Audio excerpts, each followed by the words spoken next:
May hapon, ma'am. Pwede mangutana mga sir. Ikaw, sir. Dili lang, sir, for academic purpose rin siya. Pila ka hours magamit og phone sa non-academic? 24 hours. 24 hours. Kasagara sa inyo.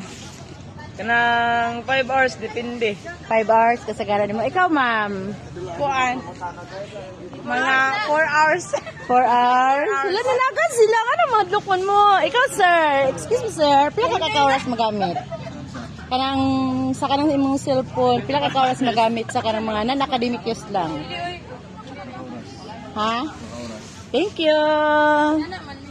Ikaw, Wing. Ay, naku, apila. At pwede pa kung kakay, bisag kinsa naman, at least 20 ka bro. How many hours do you use your phone for non-academic purposes? Academic? For none! Non-academic. Ay, non-academic? Pinakataas 6 hours.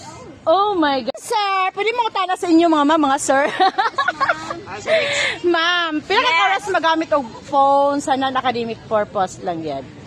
1 to 2. 1 to 2 hours. Yes. How about you, ma'am? 4 hours, ma'am. Wow, sana. Ikaw, sir. 6 hours. Ha? 6 hours. 6 hours, my goodness. Ikaw damn cute. 2. What ay, charot. Dili kayo siya. 2 Ikaw. hours. Hoy! Excuse me po, mga ma'am. Pwede mag-ask? Pila mo ka oras magamit og phone sa kanang mga non-academic activities? Academic activities. Pinakataas ako kaya sa kauhan. 1 hours lang. Yeah, 1 hour. Naagin limitation akong paggamit. Ay, okay. Thank you. Ikaw, ma'am? 4 hours. Ma'am, ikaw? I think 2 hours.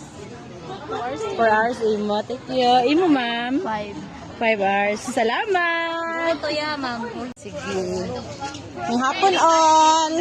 Ang utana mi, pila mo ka oras magamit og dili man ikuan, dili man mo ni siya iya pilang kani. Pila ka oras magamit og phone sa kanang mga non-academic activities?